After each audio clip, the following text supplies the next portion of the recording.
पापा, मैंने कह दिया है कि मैं उस इंसान से कभी शादी नहीं करूंगी। आपको सब पता है कि हम इस हाल में सिर्फ उन लोगों की वजह से हैं। वो लोग बस अपनी जीत देखना चाहते हैं। मैं ऐसे घर में शादी नहीं कर सकती जिन्होंने कभी मेरी माँ को ही कबूल नहीं किया। वो मुझे कैसे कबूल करेंगे? इससे बेहतर है कि आप इस रिश्ते के लिए साफ साफ मना कर दें। मैं तो बस मजबूरी में अरमान के ऑफिस में काम कर रही हूँ। अगर मेरी मजबूरी नहीं होती तो मैं कभी भी उसके ऑफिस में काम नहीं करती, उसकी शक्ल तक नहीं देखती। अमरीन ने यह सब अपने पापा के सामने रोते हुए कहा था। अपनी बेटी को इस तरह रोते हुए देखकर उसके पापा ने दुखी होकर उसकी तरफ देखा। उसकी आंखों से लगातार आंसू गिर रहे थे।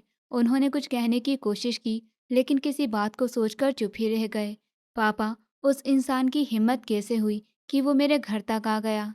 मैंने कभी नहीं सोचा था कि वो इस हद तक गिर जाएगा। मुझे उससे और उसके घर वालों से सख्त नफरत है।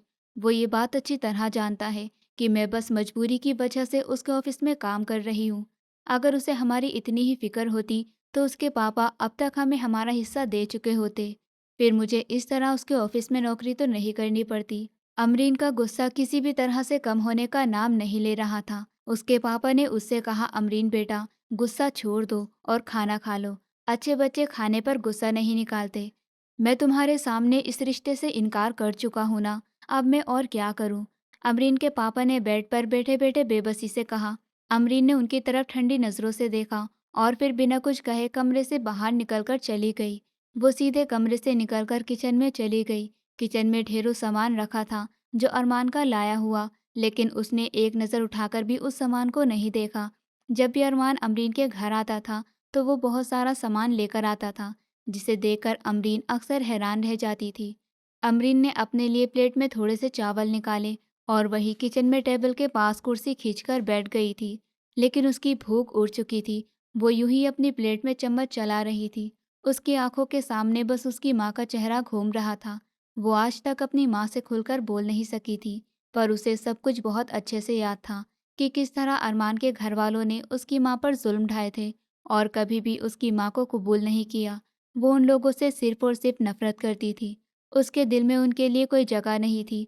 उस समय उसकी आंखों के सामने उसकी माँ का रोता हुआ चेहरा लहराया तो उसने झटके से अपनी आंखें बंद कर ली और अपने आंसुओं को रोकने की कोशिश की, पर ये आंसू उसे अंदर से बुरी तरह तोड़ रहे थे। उसने एक निवाला अपने मुंह में रखा था, पर उसे निकलना बेहद मुश्किल हो गया। उसने प्लेट पीछे खिसका दी। दरवाजे पर लाठी के सहारे खड़े उसके पापा ने ये मंजर देखा तो उनका दिल टूट गया। वो अपने लाठी के सहारे खड़े थे, पर बेटी की आंखों में एक भी आंसू नहीं देखना चाहते थे। मगर किस्मत उन्हें उस मोड़ पर ले आई थी जहां वह अपनी ही बेटी के लिए कुछ नहीं कर सकते थे। अमरीन एक झटके से उठी और खामोशी से कमरे में चली गई। उसके पापा जानते थे कि अब वो सारी रात जागेगी और अपनी माँ को याद करती रहेगी। उसके ख्यालों से आज तक उसकी माँ की यादें नहीं गई थी। वो अपनी माँ के साथ हुई ज्यादतियों को कभी भूल नहीं सकी थी। वो आज भी अपनी माँ को याद करती है तो सारी सारी रात रोते हुए गुजर जाती है।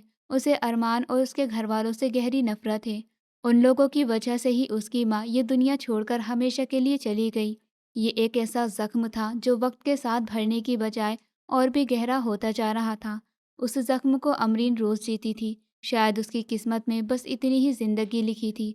असल में इसमें किसी का कोई कसूर नहीं था, लेकिन अमरीन किसी की भी बात सुनने को या समझने को तैयार नहीं थी। उसके पापा ने अमरीन की माँ से अपनी पसंद से शादी की थी। उस शादी को उसके पापा के घर वालों ने कभी स्वीकार नहीं किया था। उन्होंने अमरीन की माँ को घर में रहने की इजाज़त तो दे दी थी, लेकिन उसकी ज़िंदगी बेहद तंग कर दी थी। शादी के 1 साल बाद ही अमरीन पैदा हो गई, मगर तब भी उसकी दादी ने ना उसे अपनाया और ना ही उसकी माँ को बहू का दर्जा दिया। अमरीन की दादी हमेशा से उससे नफरत करती थी, क्योंकि उनके बेटे ने अपनी पसंद से शादी की थी और अपनी माँ की पसंद की कोई अहमियत नहीं दी थी। इस बात का बदला अमरीन की दादी उसी से लेती थी। रोज़ इसी तरह दिन बीतते गए। अमरीन का व्यवहार भी उनके साथ अच्छा नहीं था, क्योंकि घर के सभी लोग उस पसंद की शादी का बदला अमरीन से ही लेते थे।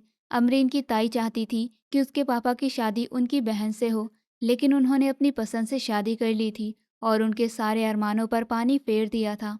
इसी बात का बदला वो अमरीन की माँ से लेती थी। अमरीन ऐसे माहौल में पली बड़ी जहाँ हर पल उसकी माँ की बेइज्जती होती थी और उसकी दादी उसकी ताई को हमेशा अहमियत देती थी, क्योंकि उनका बेटा था और अमरीन एक बेटी थी, इसलिए और घर में ज़्यादा अमरीन की ताई को अहमियत मिलती थी। अमरीन का नन्हा सा दिमाग इन सब बातों को समझने में नाकाम था। वो दादी का ऐसा व्यवहार समझ नहीं पाती थी। उसकी माँ अक्सर बीमार रहने लगी थी। जब अमरीन 12 साल की हुई, तब तक उसकी माँ की कोई और संतान नहीं हो सकी। इस बात पर उन्हें ताने सुनने पड़े थे, जबकि उसकी ताई को एक बेटा था, जिसकी वजह से पूरे घर पर उसका दबदबा था। जो कुछ भी ताई कहती, तो दादी उनकी सारी बातें मानती थी, क्योंकि उसकी ताई ने खानदान को वारिस दिया था। इसीलिए ताई को घर में बहुत इज्जत मिलती थी, और अमरीन की माँ की किसी की नज़र में कोई इज्जत नहीं थी। जो चाहता उन्हें नीचा दिखाने में लग जाता था। अमरीन ने इसी माहौल में पलकर होश संभाला था। अपनी माँ के साथ अपने ही सगे रिश्तों का ये व्यवहार देखकर वो धीरे धीरे हर रिश्ते से बेजार होती जा रही थी। उसकी माँ की तबीयत भी अब और ज़्यादा ख़राब रहने लगी थी। घर की परेशानी और डिप्रेशन ने उनकी सेहत को बुरी तरह बिगाड़ दिया था। उसके पापा भी उनकी बिगड़ती तबीयत देखकर बेहद परेशान रहते थे। उन्हें बस यही चिंता सताती थी कि उनके बाद अमरीन का क्या होगा। जब अमरीन 12 साल की हुई, तब तक उसने कभी घर में प्यार और अपनापन महसूस नहीं किया था। दादी उससे नफरत करती थी और ताई हर वक्त ताने मारती रहती थी। अमरीन खामोशी से सब कुछ सहती रहती थी। इन्हीं दिनों उसके पापा ने अपने बड़े भाई से, यानी अमरीन के ताऊ से अरमान और अमरीन के रिश्ते की बात की। वो अमरीन को लेकर हर वक्त परेशान रहते थे। उन्हें अपनी ज़िंदगी का भरोसा नहीं था, इसीलिए वो चाहते थे कि उनकी बेटी किसी मजबूत हाथों में सुरक्षित पहुंच जाए। अरमान, जो अमरीन से 7 साल बड़ा था, पढ़ाई के लिए दूसरे शहर गया हुआ था। वो अमरीन का ख्याल रखने की कोशिश करता था, उससे नरमी से पेश आता था, पर दादी और उसकी माँ की वजह से अमरीन उससे भी दूरी बनाए रखती थी। उसके पापा की ये रिश्ते वाली बात सबसे बड़ी गलती साबित हुई, क्योंकि उसके ताया तो ये रिश्ता सुनकर बहुत ज़्यादा खुश हुए थे। वो अमरीन से मोहब्बत करते थे। अरमान के पापा अमरीन को अपनी बेटियों की तरह चाहते थे। उन्होंने फ़ौरन ही इस रिश्ते के लिए हामी भर दी। लेकिन जब ये बात अमरीन की दादी और ताई तक पहुंची, तो उन्होंने पूरे घर में तमाशा खड़ा कर दिया। उन्होंने कभी भी अमरीन की माँ को अपने बराबर नहीं समझा था, हमेशा उसे खुद से नीचे समझा। तो वो कैसे उसकी बेटी को अपने घर की बहू बना देती। लेकिन अरमान के पापा अपनी बात पर डटे रहे। उन्होंने साफ कह दिया कि उन्होंने अपने छोटे भाई को वचन दे दिया है और अब अरमान का रिश्ता अमरीन से ही होगा। मगर ये बात उन दोनों औरतों, दादी और ताई को बिल्कुल मंजूर नहीं थी। इस बात के बाद घर में जैसे तूफान आ गया था। दादी ने अमरीन की माँ को कमरे से खींचते हुए बाहर निकाला और जोर से फर्श पर धक्का दे दिया। अमरीन एक कोने में डरी सहमी खड़ी थी और फटी फटी आंखों से ये सारा मंजर देख रही थी। उसे समझ नहीं आ रहा था कि अचानक ये सब क्या हो गया। उसे तो ये भी खबर नहीं थी कि उसके पापा ने उसका रिश्ता अरमान से तय कर दिया है। अब उसकी माँ को उसी फैसले की सज़ा मिल रही थी। दादी चिल्लाते हुए कह रही थी, तूने और तेरी बेटी ने क्या सोच रखा है? क्या तुम लोग हमेशा इस घर में राज करते रहोगे? मैं तो पहले ही तेरा वजूद इस घर में बहुत मुश्किल से बर्दाश्त कर रही हूँ। अब तो ये सोच बैठी है कि अपनी बेटी को मेरे पोते के गले बांध देगी। मैंने आपके सामने कभी कुछ नहीं कहा, पर इसका मतलब ये नहीं कि मैं आपको अपनी पत्नी पर हाथ उठाने दूंगा। अमरीन के पापा ने गुस्से से अपनी माँ से कहा, पर उन्होंने उन्हें भी उल्टी सीधी बातें बोली और उन्हें इस घर को छोड़ जाने के लिए कहा। ये बात सुनकर अमरीन के पापा बिल्कुल हैरान रह गए। पर उसी दिन वो अमरीन और उसकी माँ को साथ लेकर हमेशा के लिए वो घर छोड़कर चले गए। उन्होंने उस घर के हर सदस्य से रिश्ता तोड़ दिया था। वो तो अमरीन के पापा के दोस्त का घर खाली था। उन्होंने उसे फ़ोन किया तो उसने उन्हें वहाँ किराए पर रहने की इजाज़त दे दी। और उस दिन के बाद अमरीन के दिल में अरमान के लिए नफ़रत भर गई थी, क्योंकि उसकी नज़रों में उसी की वजह से उन्हें वो घर छोड़ना पड़ा था। घर छोड़ने के बाद कुछ समय बाद उसकी माँ की तबीयत बहुत ख़राब रहने लगी। उन्हें अच्छे डॉक्टर को दिखाया, उनका बीपी हाई था। वो घर छोड़ने की बहुत टेंशन ले रही थी, इसलिए उनका बीपी हाई रहने लगा था। कुछ महीने ऐसे ही बीतते रहे और फिर वो एकदम खामोश हो गई, हमेशा के लिए। उन्हें इस हालत में देखकर अमरीन की हालत बिगड़ गई। उनके गले से आवाज़ नहीं निकल रही थी। उसे बहुत बड़ा सदमा लगा था। उसके पापा ने उसे संभाला और उसे हिलाकर उससे बात करने की कोशिश की, पर वो बिल्कुल सुन्न हो गई थी। उसके पापा को यकीन नहीं हो रहा था कि उनकी प्यारी बीबी उन्हें अब इस दुनिया में अकेला छोड़कर चली गई है। उन्होंने अपने घर पर फ़ोन करके इस बात की खबर दी और फूट फूट कर रोने लगे। अमरीन कितनी देर तक उनके जनाजे के सिरहाने खामोशी से खड़ी रही। उन्हें बस देखती रही, चाहकर भी अपनी आंखों पर यकीन नहीं कर पा रही थी कि जो कुछ देख रही है वो हकीकत है। उसकी माँ अब उसे हमेशा के लिए छोड़ चुकी थी। उनकी मौत की खबर सुनकर दादी और ताई भी आई थी। दादी ने झूठा प्यार जताते हुए अमरीन को गले लगाना चाहा, लेकिन अमरीन ने एक बार भी उनकी तरफ नजर उठाकर नहीं देखा। उसने बस ताई के पीछे खड़े अरमान की तरफ देखा, जो आंखों में आंसू लिए अमरीन की माँ की लाश की तरफ देख रहा था। फिर उसने अमरीन की ओर देखा, लेकिन अमरीन तो जैसे सब कुछ भूलकर बस अपनी माँ को ही देखे जा रही थी। लोग उसे तसल्ली देने लगे, गले लगाने की कोशिश कर रहे थे, पर अमरीन जैसे पत्थर की बन गई थी। उसने नजरें तक नहीं उठाई। एक बार भी अमरीन ने किसी की तरफ नहीं देखा। उसका माँ का जनाजा उठाया जा चुका था, लेकिन अमरीन अब भी खामोशी से रोती रही। शायद अब उसे किसी के कांधे की ज़रूरत नहीं थी। उसी दिन सबने देख लिया था कि अमरीन अंदर से कितनी मजबूत हो चुकी है। कुछ देर के बाद उसकी माँ को दफनाया जा चुका था। अब घर में सिर्फ अमरीन और उसके पापा रह गए थे। शायद अब उसकी दादी को भी इस बात का एहसास हो गया था कि उसकी माँ की मौत के तीसरे दिन दादी अमरीन और उसके पापा को वापस ले जाने के लिए आई। उनके साथ अरमान भी था। अमरीन उस वक्त लोन में अपने पापा की गोद में सर रखे बैठी थी। जब उसने अरमान और दादी को आते देखा, उन्हें देखकर अमरीन के माथे पर बल पड़ गया और वो सीधी होकर बैठ गई। अरमान ने दादी को सोफे पर बिठाया। दादी ने अमरीन के सर पर हाथ फेरना चाहा, लेकिन अमरीन ने बिना कुछ कहे अपना चेहरा एक तरफ घुमा लिया। अरमान ने ये सब खामोशी से देखा, जबकि दादी भी थोड़ी शर्मिंदा सी लग रही थी। माहौल में गहराई भर गई थी। दादी अपने बेटे से बोली, मैं तुम दोनों को वापस लेने आई हूँ। इसकी माँ तो अब इस दुनिया से चली गई है। अब तुम दोनों इस घर में अकेले कैसे रहोगे? और जब तुम बाहर चले जाओगे तो अमरीन कैसे रहेगी? आखिर ये लड़की जवान है, भला इसे घर में अकेला कैसे छोड़ सकते हैं? दादी दुनिया भर की बातें करती रही, मगर अमरीन ने सिर्फ नम आंखों से उनकी तरफ देखा, फिर एक झटके से उठकर खड़ी हो गई। शायद ये उस सवाल का जवाब था जो दादी समझ नहीं पाई, या फिर माँ के खोने का गम था जो अब शब्दों में फूट पड़ा। अमरीन बोल पड़ी, ये बात आपने तब क्यों नहीं सोची जब हमें घर से निकाल रहे थे? तब आपको बिल्कुल भी ख्याल नहीं आया कि मेरी माँ बीमार है। अगर उन्हें कुछ हो गया तो हमारा क्या होगा? आपने उन्हें और मुझे कभी नहीं अपनाया, कभी नहीं सोचा कि हमारा भी कोई वजूद है, बल्कि आपने तो मेरी माँ पर हाथ तक उठाया। अमरीन ने फूट फूट कर रोते हुए ये सब कहा। मैं आपको कभी भी माफ़ नहीं कर सकती। उसकी बात से पूरा माहौल सन्नाटे में डूब गया। हर कोई अमरीन को देख रहा था। अमरीन बेटा, क्या हो गया? उसके पापा ने उसे चुप कराने की कोशिश की, पर वो चीख पड़ी और बोली, मैं क्यों चुप रहूं पापा, इन लोगों की वजह से। मेरी माँ इस दुनिया से चली गई। आप जानते हैं, जब दादी ने हमें घर से निकाला था तो मम्मी कितनी रोई थी। फिर अमरीन ने अरमान की तरफ इशारा किया। अरमान ने संजीदा नज़रों से उसकी तरफ देखा। उसे अब अपने पापा से सब कुछ पता चल चुका था कि उसकी गैर मौजूदगी में क्या क्या हुआ है। ये सब सुनकर अरमान भी सुन रह गया था। उसे तो हमेशा यही लगता था कि अमरीन मासूम और प्यारी है, लेकिन ये कभी नहीं सोचा था कि उसकी दादी और माँ इस हद तक चली जाएंगी कि अमरीन और उसकी माँ को घर से ही निकाल देंगे। अमरीन को इस हाल में देखकर उसे बेहद अफसोस हुआ, लेकिन वो फिलहाल खामोश था।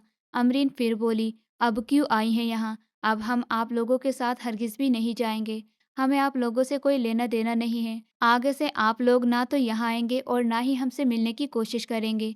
उसने तेज नजरों से पहले अपनी दादी की तरफ देखा, फिर अरमान की तरफ। अरमान हैरानी से उसे देखता रह गया। उसने तो अमरीन को हमेशा खामोश देखा था, इतने गुस्से में, इतने टूटे हुए रूप में कभी नहीं देखा था। शायद अमरीन की माँ की मौत का असर उसके जहन पर गहरा हुआ था। अमरीन रोती हुई अपने कमरे में चली गई और अरमान बस खामोशी से उसे जाते हुए देखता रह गया। जिंदगी के 4 साल कैसे बीत गए पता ही नहीं चला। वक्त बीतता गया और अब अमरीन के पापा भी अक्सर बीमार रहने लगे थे। अमरीन के लाख कहने के बावजूद भी वो डॉक्टर को दिखाने नहीं जाते थे। उन्हें पता था कि उन्हें गुर्दों की बीमारी है, लेकिन वो ये बात अमरीन को बताना नहीं चाहते थे। उन्हें मालूम था कि अमरीन ये सुनकर बहुत परेशान हो जाएगी, इसीलिए उन्होंने अपनी बीमारी उससे छिपा ली थी। मगर अमरीन दिन रात उनकी तबीयत को लेकर परेशान रहने लगी थी। एक रात उसके पापा की हालत बहुत ज़्यादा बिगड़ गई। अब घर में रखी दवाइयाँ भी असर नहीं कर रही थी। आखिरकार अमरीन उन्हें ज़बरदस्ती अस्पताल ले गई। डॉक्टर को दिखाने के बाद अमरीन को पता चला कि उनके पापा को जानलेवा गुर्दों की बीमारी है। वो ये सब सुनकर परेशान हो गई और उस दिन अमरीन घर आकर फूट फूट कर रोई थी। उसकी माँ तो पहले ही जा चुकी थी और अब उसके पापा भी जानलेवा बीमारी में घिर चुके थे। इस बात ने उसे अंदर से पूरी तरह तोड़ दिया। उसे अब अपनी दादी और ताई से और भी ज़्यादा नफरत होने लगी थी। उसे लगता था कि ये सब उन्हीं लोगों की वजह से हुआ है। बार बार उसके दिमाग में दादी की वो बातें घूमती थी जब उन्होंने सबको घर से निकाल दिया था। अमरीन सोचती थी, अगर उस रात उन्होंने हमें घर से नहीं निकाला होता तो शायद आज सब कुछ ठीक होता। उसके पापा चाहकर भी अपनी बीमारी अमरीन से छुपा नहीं पाए थे। अमरीन पूरी रात यही सोचते सोचते रोती रही। सुबह जब वो उठकर बाहर आई तो उसकी आंखें सूज रही थी। उसके पापा उसकी सूजी हुई आंखें देखकर समझ गए कि वो पूरी रात रोई है।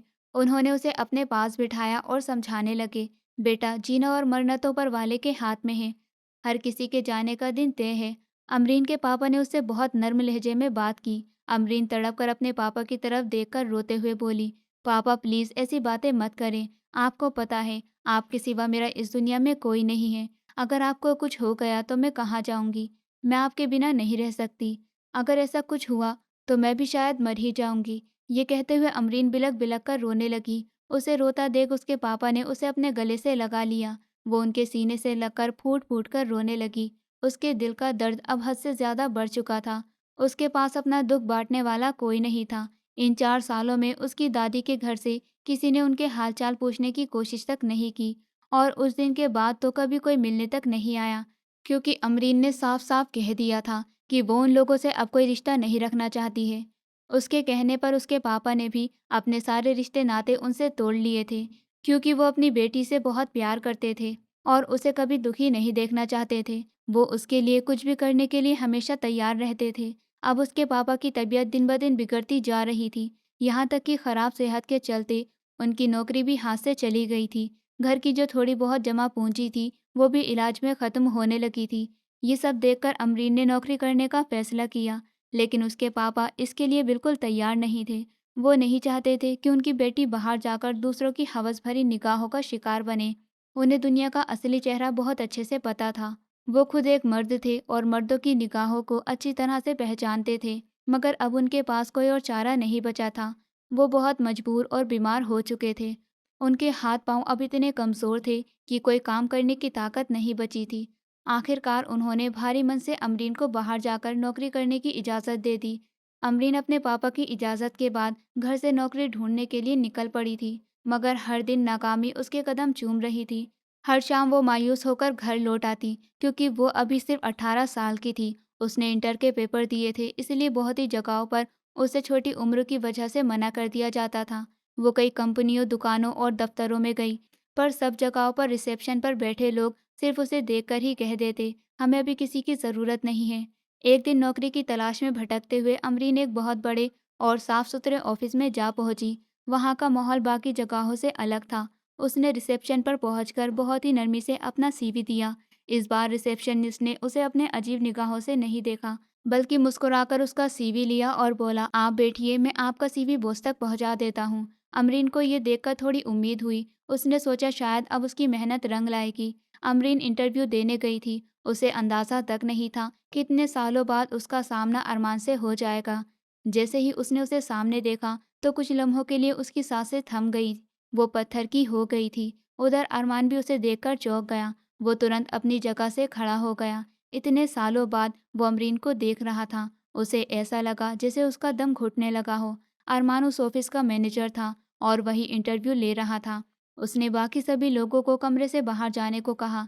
सब लोग एक दूसरे की तरफ हैरानी से देखने लगे, लेकिन कुछ कहे बिना उठकर बाहर चले गए। अब कमरे में सिर्फ अमरीन और अरमान थे। अरमान अमरीन के ठीक सामने आकर खड़ा हो गया। उसे इतने करीब देखकर अमरीन की आंखें जलने लगी। उसने नफरत से उसकी तरफ देखा। अरमान ने नरमी से पूछा, अमरीन कैसी हो तुम? अमरीन ने तीखे लहजे में जवाब दिया, अगर मुझे पता होता कि ये आपका ऑफिस है तो मैं यहाँ कभी नहीं आती। उसकी आवाज़ में इतना गुस्सा था कि अरमान एक पल के लिए चुप हो गया। अरमान ने फिर से कुछ कहने की कोशिश की, चाचा कैसे हैं? इस बार अमरीन का चेहरा सख्त हो गया। उसने कहा, पहले मेरी माँ को मारा, अब मेरे पापा को भी छीनना चाहते हो। वो बहुत बीमार हैं, तभी तो नौकरी की तलाश में यहाँ तक आ गई हूँ। अरमान के चेहरे का रंग उड़ गया। उसने जल्दी से पूछा, उन्हें क्या हुआ है? अमरीन ने नजरें फेर ली और बोली, आपको उनकी फिक्र करने की कोई ज़रूरत नहीं है, मैं खुद उनका ख्याल रख सकती हूँ। अरमान ने फिर कहा, तुम्हें नौकरी की क्या ज़रूरत है?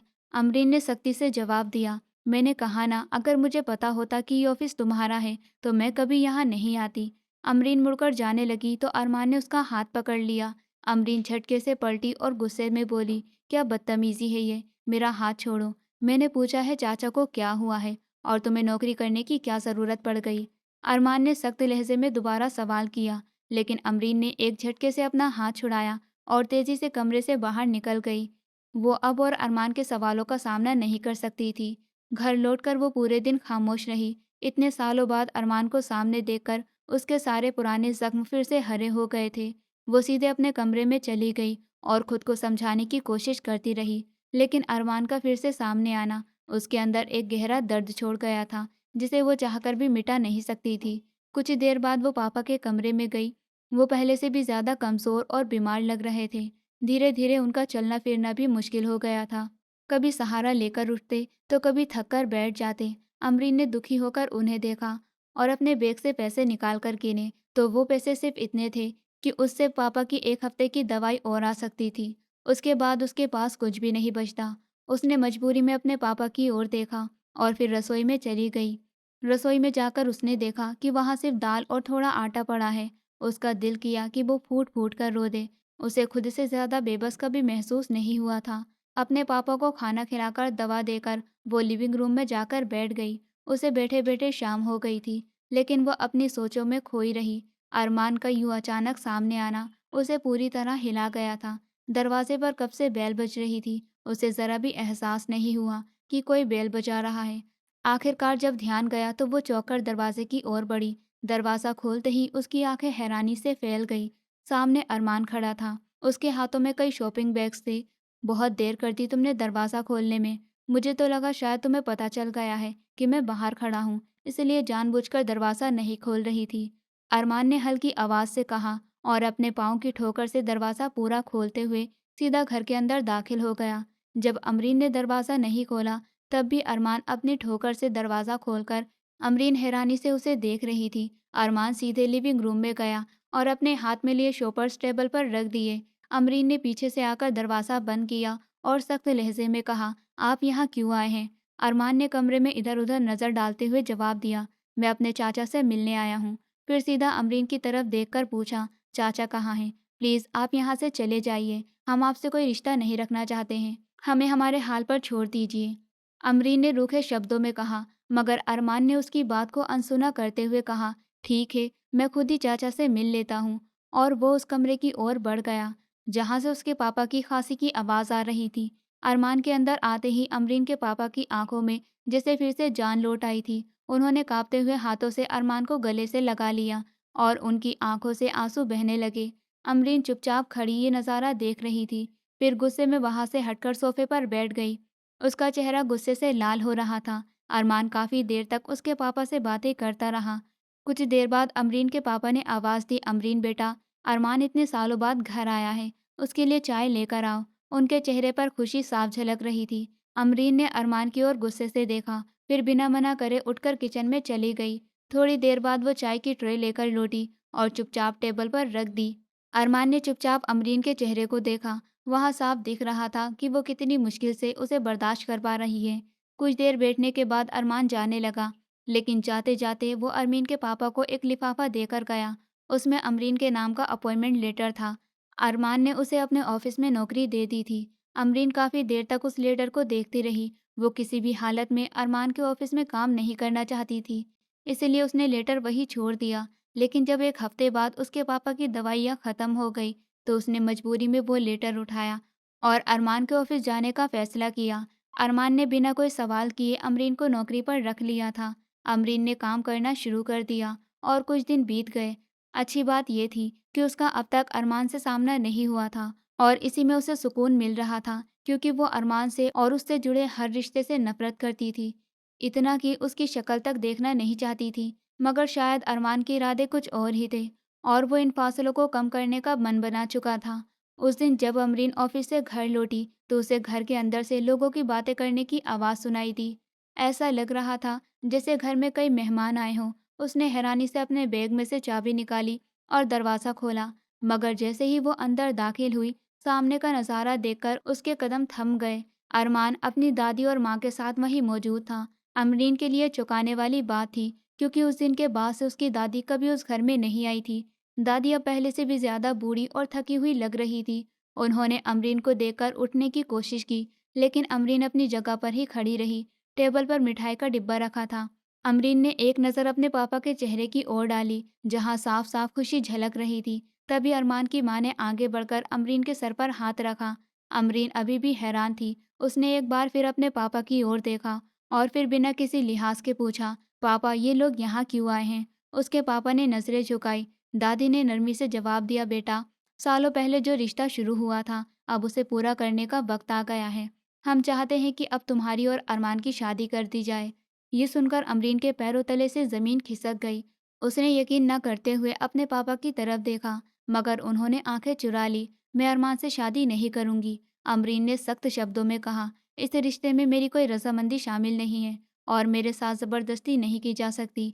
क्या आप सब भूल गए हैं कि आपने मेरी बीमार माँ को कैसे घर से निकाला था? बालों से खींचते हुए सबके सामने उन पर हाथ उठाया था। आपने हमें घर से निकाल दिया था और माँ कुछ ही महीनों में हमें छोड़कर चली गई। क्या अब आप सोचते हैं कि मैं उस जख्म को भूलकर वही रिश्ता फिर से अपना लूं? अमरीन की आवाज़ में दर्द और गुस्सा दोनों थे। सब लोग शॉक्ड होकर उसकी ओर देख रहे थे। अरमान ने गहरी सांस लेते हुए समझाने की कोशिश की, पहले जो हुआ वो किस्मत में लिखा था। चाची के जाने का दुख हमें भी है, तो जब ये सब हो रहा था तो आप कहाँ थे? अमरीन उसकी आंखों में आंखें डालकर बोली, आपने कभी पलटकर नहीं देखा कि मैं और पापा जिंदा है या नहीं? आपने कभी खबर नहीं ली? अरमान ने धीरे आवाज में सफाई दी, मैं तब विदेश में पढ़ रहा था। प्लीज अब कुछ मत कहिए, मुझे कुछ नहीं सुनना। आप लोग यहाँ से चले जाइए और दोबारा कभी मत आइएगा। आपकी वजह से मैं अपनी माँ को खो चुकी हूँ, अब मैं अपने पापा को नहीं खोना चाहती। इतना कहकर अमरीन ने अपने आंसुओं को रोकने की कोशिश की, मगर उसकी आवाज़ की मुश्किलें सबको चुप करा गई। मेरे पापा की तबीयत पहले ही बहुत खराब है, आप लोग प्लीज़ हमें हमारे हाल पर छोड़ दीजिए। अमरीन ने सबके सामने हाथ जोड़ दिए। ताई ने कुछ कहने की कोशिश की, मगर अरमान ने उन्हें इशारे से चुप करा दिया, क्योंकि वो अमरीन के चेहरे पर साफ साफ देख चुका था, अब वो किसी की कोई बात नहीं सुनने वाली है। कुछ ही देर में सब लोग वहां से जा चुके थे। अमरीन का दिल कर रहा था कि सब कुछ तोड़ फोड़ दे, तहस नहस कर दे। उसे समझ नहीं आ रहा था कि अरमान को आखिर फिर से उनके घर की दहलीज पर कदम रखने की हिम्मत कैसे हुई, जिस पर उसने उनकी जिंदगी बर्बाद कर दी थी। वही बात आज फिर सामने आ खड़ी हुई थी। उस दिन के बाद से ना तो अरमान घर आया और ना ही उसका कोई और रिश्तेदार। एक महीना बीत गया। ऑफिस में भी अमरीन और अरमान का आमना सामना नहीं हुआ। इस बीच उसके पापा की तबीयत दिन ब दिन बिगड़ती जा रही थी और फिर एक दिन उसके पापा की तबीयत अचानक बहुत ज़्यादा बिगड़ गई। अमरीन उन्हें लेकर हॉस्पिटल पहुंची, जहां उन्हें तुरंत भर्ती कर लिया गया, मगर उसके पास इतने पैसे नहीं थे कि वो इलाज का खर्च उठा सके। डॉक्टर ने 15 लाख रुपए का खर्च बताया था। अमरीन अस्पताल की बेंच पर बैठी सर पकड़े रो रही थी। उसके पास कोई रास्ता नहीं बचा था। उसे हर हाल में अपने पापा की जान बचानी थी। उसने वहीं बैठे बैठे कई जान पहचानों को कॉल कर कर मदद मांगी, लेकिन कोई इतनी बड़ी रकम देने को तैयार नहीं था। आखिरकार रोते हुए वो अस्पताल से निकली और सीधा ऑफिस पहुंची। फिर कुछ देर बाद वो अरमान के सामने खड़ी थी। मेरे पापा अस्पताल में हैं, मुझे पैसों की सख्त ज़रूरत है। उसकी आवाज़ काँप रही थी और आंखें नम थी। अरमान कुछ लम्हों तक उसकी आंखों में देखता रहा और बोला, कितने पैसों की ज़रूरत है? उसने शांत लहजे में पूछा। 15 लाख की, अमरीन ने धीमे से कहा और उसकी नज़रें झुक गई। अरमान ने बगैर कुछ कहे चेकबुक निकाली और 15 लाख रुपए का चेक भरकर उस पर साइन कर दिया। अमरीन हक्का बक्का उसे देख रही थी, मगर तभी अरमान ने कहा, लेकिन मेरी एक शर्त है। अरमान ने उसकी ओर गहरी नज़रों से देखा। तुम्हें अभी इसी वक्त मुझसे शादी करनी होगी, तभी ये पैसे तुम्हें मिलेंगे। अरमान का लहजा ठंडा था। अमरीन उसे बेयकीनी सी देखती रह गई। अगर उस वक्त उसे इन पैसों की सख्त ज़रूरत न होती, अगर उसके पापा की जान दांव पर ना होती, तो वो कभी भी अरमान की इस शर्त को ना मानती। मगर हालात ऐसे थे कि अब उसके पास कोई और रास्ता नहीं बचा था।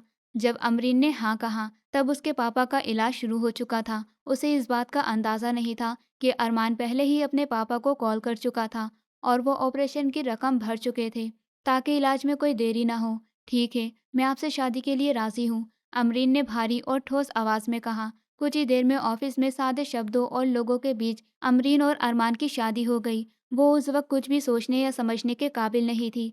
उसके लिए सबसे अहम था अपने पापा की जान बचाना।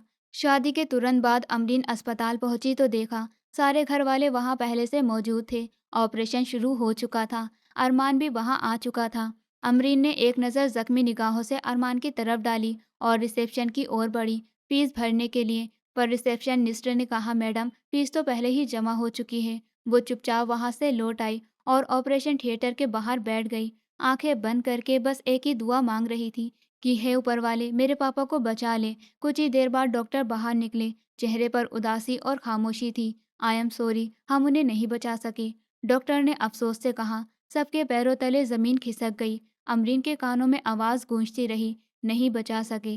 वो लड़खड़ाकर गिर पड़ी। अरमान ने तेजी से आगे बढ़कर उसे थाम लिया। अमरीन होश खो बैठी थी, अरमान की बाहों में ठहर गई। उसे जब होश आया तो उसके सामने पापा का जनाजा रखा हुआ था। सारा घर रो रहा था। अरमान चुपचाप उसके सिरहाने बैठा था। अमरीन उठी, उसकी आंखें आंसुओं से भरी हुई थी। वो पापा की तरफ बढ़ी और टूटकर रो पड़ी। पापा उठिए प्लीज, मुझे ऐसे छोड़कर मत जाइए, मैं आपके बिना नहीं रह सकती, आप ही तो मेरी दुनिया थे। पापा, वो उनके कांधे पकड़कर उन्हें हिलाने लगी, जैसे वो उन्हें दोबारा जिंदा वापस देखना चाहती हो। मगर अब वो कुछ भी नहीं सुन सकते थे। कुछ ही देर में जनाजा उठाया गया। अमरीन फिर से बेहोश हो गई। अमरीन की जिंदगी का सबसे बड़ा सहारा उसे हमेशा के लिए छोड़कर जा चुका था। अब उसके लिए सब कुछ सूना हो गया था। घर में उसकी दादी और ताई रुकी हुई थी, क्योंकि वो अमरीन को इस हाल में अकेला छोड़कर नहीं जाना चाहती थी। 3 दिन बीत चुके थे। 3 दिन से अमरीन एक बार भी चुप नहीं हुई थी। उसके आंसू थमने का नाम नहीं ले रहे थे। 3 दिन बाद आखिरकार अमरीन चुपचाप घर से निकल गई। दादी ने उसे रोकने की बहुत कोशिश की, पर उसने बस इतना कहा, मैं थोड़ी देर में वापस आ जाऊंगी। वो सीधा अरमान के ऑफिस पहुंची। अरमान उसे देखकर हैरान रह गया। उसका चेहरा मुरझाया हुआ था और आंखें थकी हुई, जैसे कई रातों से सोई ना हो। अमरीन ने अपने बैग से 15 लाख रुपए का चेक निकाला और उसे अरमान के सामने रख दिया। यह आपकी रकम वापस ले लीजिए और मुझे तलाक दे दीजिए। मैंने ये शादी अपने पापा के लिए की थी। अब वो इस दुनिया में नहीं है, तो इस रिश्ते की मेरे लिए कोई अहमियत नहीं बची, अमरीन ने कड़क आवाज में कहा। अरमान को जैसे किसी ने करंट लगा दिया हो। वो झटके से उठा और अमरीन की कलाई कसकर पकड़ ली। उसे दीवार से लगाकर गुस्से से कहा, अब तुम मेरी बीवी हो और मैं तुम्हें किसी कीमत पर तलाक नहीं दूंगा। इस बात को अपने दिमाग से निकाल दो अमरीन। अमरीन की आंखों से आंसू बह निकले। आपने मुझसे झूठ बोला, धोखा दिया। पापा के इलाज के लिए तो पहले ही ताया पैसे दे चुके थे, तो फिर आपने मुझसे शादी क्यों की? अरमान की आवाज़ अब पहले से धीमी और दर्द भरी हो चुकी थी। क्योंकि मैं तुमसे प्यार करता हूँ अमरीन। उसने प्यार से अमरीन की ओर देखा। और तुम्हें क्या लगता है कि हम चाचा की तबीयत को लेकर लापरवाह थे? नहीं अमरीन, ऐसा नहीं था। मैं और पापा डॉक्टर से लगातार मिलते थे। जब तुम ऑफिस में होती थी तो हम चाचा से मिलने जाते थे। हमें भी उनकी फिक्र थी। पर तुम्हें अपने गुस्से और दर्द में कुछ नजर नहीं आया। अरमान की आंखें भीगी थी। हमें मालूम है कि दादी से बहुत बड़ी गलती हुई थी, पर वो अब अपने किए पर शर्मिंदा है। कभी कभी माफ करना भी जरूरी होता है। अपनी जिंदगी आसान बनाओ अमरीन, मैं तुमसे बहुत प्यार करता हूँ, प्लीज मेरे प्यार को कबूल कर लो। ये सुनकर अमरीन फूट फूट कर रोने लगी। मेरे मम्मी पापा दोनों इस दुनिया से चले गए, आप मेरा दर्द नहीं समझ सकते, उसने कांपती आवाज में कहा। अरमान ने बहुत नरमी से जवाब दिया, हम शायद तुम्हारा दुख पूरी तरह नहीं समझ सकते, पर हम तुम्हारा दुख बांटना जरूर चाहते हैं। अमरीन कुछ नहीं बोली, बस सर झुकाकर चुपचाप रोती रही। शाम ढल चुकी थी। अमरीन दुल्हन बनी अरमान के कमरे में चुपचाप बैठी थी। तभी अरमान ने धीरे से दरवाजा खोला। अमरीन ने नजरें उठाई। अरमान हल्की सी मुस्कान के साथ उसकी ओर बढ़ा। उसकी आंखों में अभी भी नमी थी। टेबल पर उसके मम्मी पापा की एक तस्वीर रखी थी, जो अरमान ने वहाँ खास अमरीन के लिए रखवाई थी। क्या तुम खुश हो? अमरीन ने तस्वीर को देखा, फिर कहा, मैं कोशिश करूंगी। सब कुछ भूल जाना इतना आसान नहीं होता। उसने तस्वीर को अपने हाथ में लिया। अरमान उसके पास जाकर बैठ गया और उसने अमरीन की कलाई थामी और कहा, मैं वादा करता हूँ, मैं तुम्हारी जिंदगी को बेहतर बनाने की पूरी कोशिश करूंगा। अमरीन की आंखों से आंसू फिर से निकलने लगे, पर इस बार उनमें थोड़ा सुकून था। वो पहली बार हल्की सी मुस्कुरा पड़ी। शादी के बाद अमरीन और अरमान एक ही घर में रह रहे थे, लेकिन उनके बीच दूरियों की एक दीवार थी, जो भावनाओं, यादों और जख्मों से बनी थी। अमरीन अब भी हर उस लम्हे को याद करती थी जब उसकी माँ को अपमानित किया गया था, जब उसका परिवार टूट गया। और अरमान, वो हर दिन खुद को कोसता था कि वो उस समय कुछ नहीं कर पाया जब उसे सबसे ज्यादा जरूरत थी। अरमान ने अमरीन के लिए हर मुमकिन आराम देने की कोशिश की। सुबह की चाय से लेकर रात के खाने तक वो उसके पसंद की हर चीज का ख्याल रखता था। लेकिन अमरीन की खामोशी सब कुछ कह जाती थी। वो सिर्फ अपने कमरे में रहती, किताबें पढ़ती या अपने मम्मी पापा की तस्वीरों को निहारती रहती थी। एक दिन अरमान ने खाने की टेबल पर चुप्पी तोड़ते हुए कहा, तुम चाहो तो इस घर से चली जाओ, मैं तुम्हें रोकूंगा नहीं, लेकिन अगर एक मौका दो तो मैं अपने किए का कुछ हिसाब चुका सकूं। अमरीन ने उसकी तरफ देखा, आंखों में आंखों में थकी हुई सी उदासी थी। जिस दिन मेरे पापा ने मेरी शादी तुम्हारे साथ तय की थी, उस दिन उन्होंने मुझसे वादा लिया था कि कभी भी किसी गलत फैसले पर चुप नहीं रहूंगी, और उस वादे को मैं तोड़ नहीं सकती अरमान। तो क्या ये शादी? अरमान ने सवाल अधूरा छोड़ दिया। ये शादी मेरे पापा की जान के बदले थी, अमरीन ने नर्म आवाज में कहा। अब जब वो नहीं है तो ये रिश्ता भी अधूरा है। अरमान उस रात बहुत देर तक खिड़की से बाहर देखते हुए सोचता रहा कि अमरीन के दिल में कहीं एक ऐसा कोना है जहां वो अपने लिए जगह बना सकता है। अगले कुछ हफ्तों में अमरीन ने अपनी पढ़ाई पर ध्यान देना शुरू कर दिया। उसने मास्टर में एडमिशन ले लिया और अपने पुराने सपनों की तरफ लौटने की कोशिश की। अरमान ने उसकी हर ज़रूरत में उसका साथ दिया, बिना शर्त और बिना उम्मीद के। एक दिन अमरीन ने देखा कि अरमान उसके पापा की पुरानी फाइलें संभाल रहा था। वो चुपचाप पास आई और पूछा, ये सब क्यों रख रहे हो? क्योंकि एक दिन तुम्हें इन सब की ज़रूरत पड़ेगी। अरमान ने सादगी से कहा, और मैं चाहता हूँ कि जब तुम अपने पापा को याद करो तो सिर्फ उनकी बीमारी नहीं, उनका सपना भी याद रखो। अमरीन पहली बार थोड़ी देर के लिए रुकी। उसकी आंखों में कुछ भी गला, फिर वो खुद को संभाल कर चली गई। एक रात अमरीन की तबीयत खराब हो गई, उसे तेज बुखार हो गया। अरमान पूरी रात उसके पास बैठा रहा, सिर पर पट्टियां लगाता रहा, पानी पिलाता रहा। सुबह जब वो उठी तो उसे अपने माथे पर ठंडी पट्टी की नमी और दिल में एक हल्की सी गर्माहट महसूस हुई। उसने अपनी आंखें खोलकर देखा तो अरमान उसके पास बैठा था। क्यों कर रहे हो ये सब? अमरीन ने पूछा। क्योंकि अब तुम सिर्फ मेरी जिम्मेदारी नहीं, मेरी जिंदगी का हिस्सा हो, अरमान ने कहा। और पहली बार अमरीन की आंखों में नरमी दिखाई दी। कुछ हफ्तों बाद दादी और ताई भी वापस अपने घर चली गई। अमरीन और अरमान अब अकेले थे, लेकिन उनके बीच अब सिर्फ खामोशी नहीं थी, कभी कभी बातों के छोटे छोटे शब्द बन जाते थे। अमरीन ने देखा कि अरमान ने उसकी माँ की पसंद की किताबों का एक शेल्फ तैयार करवाया है। वो चौंकी, लेकिन उसने कुछ नहीं कहा। फिर एक शाम अरमान ने कहा कि तुम अपने मम्मी पापा के नाम पर एक ट्रस्ट बनवाओ, जहां उन लड़कियों की मदद हो सके जो मजबूरी में शादी करने पर मजबूर होती है।